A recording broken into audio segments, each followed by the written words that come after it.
the gutter of the workhouse, and the end. He saw it all as clearly as I, but it held no terrors for him. From the moment of his birth all the forces of his environment had tended to harden him, and he viewed his wretched, inevitable future with a callousness and unconcern I could not shake. And yet he was not a bad man. He was not inherently vicious and brutal. He had normal mentality and a more than average physique. His eyes were blue and round, shaded by long lashes and wide apart, and there was a laugh in them and a fund of humour behind. The brow and general features were good, the mouth and lips sweet, though already developing a harsh twist. The chin was weak, but not too weak. I have seen men sitting in the high places with weaker. His head was shapely, and so gracefully was it poised upon a perfect neck that I was not surprised by his body that night when he stripped for bed. I have seen many men strip, in gymnasium and training quarters, men of good blood and upbringing, but I have never seen one who stripped to better advantage than this young sot of 22, this young god doomed to rack and ruin in 4 or 5 short years, and to pass hence without posterity to receive the splendid heritage it was his to bequeath. It seemed sacrilege to waste such life, and yet I was forced to confess that he was right in not marrying on £4.10 in London town, just as the scene shifter was happier in making both ends meet in a room shared with 2 other men than he would have been had he packed a feeble family along with a couple of men into a cheaper room, and failed in making both ends meet. And day by day I became convinced that not only is it unwise, but it is criminal for the people of the abyss to marry. They are the stones by the builder rejected. There is no place for them in the social fabric, while all the forces of society drive them downward till they perish.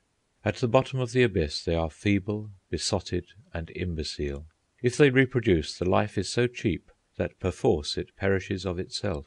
The work of the world goes on above them, and they do not care to take part in it, nor are they able. Moreover, the work of the world does not need them. There are plenty far fitter than they, clinging to the steep slope above, and struggling frantically to slide no more. In short, the London abyss is a vast shambles. Year by year, and decade after decade, rural England pours in a flood of vigorous, strong life that not only does not renew itself, but perishes by the 3rd generation. Competent authorities aver that the London workman whose parents and grandparents were born in London is so remarkable a specimen that he is rarely found. Mr. A.C. Pigou has said that the aged poor and the residuum which compose the submerged tenth constitute 71% of the population of London, which is to say that last year and yesterday and today, at this very moment, 450,000 of these creatures are dying miserably at the bottom of the social pit called London. As to how they die, I shall take an instance from this morning's paper. Self-neglect. Yesterday, Dr. Wynne Westcott held an inquest at Shoreditch respecting the death of Elizabeth Cruse, aged 77 years, of 32 East Street, Holborn, who died on Wednesday last. Alice Mathieson stated that she was landlady of the house where deceased lived. Witness last saw her alive on the previous Monday. She lived quite alone. Mr. Francis Birch, relieving officer for the Holborn district, stated that deceased had occupied the room in question for 35 years. When witness was called on the 1st, he found the old woman in a terrible state, and the ambulance and coachman had to be disinfected after the removal.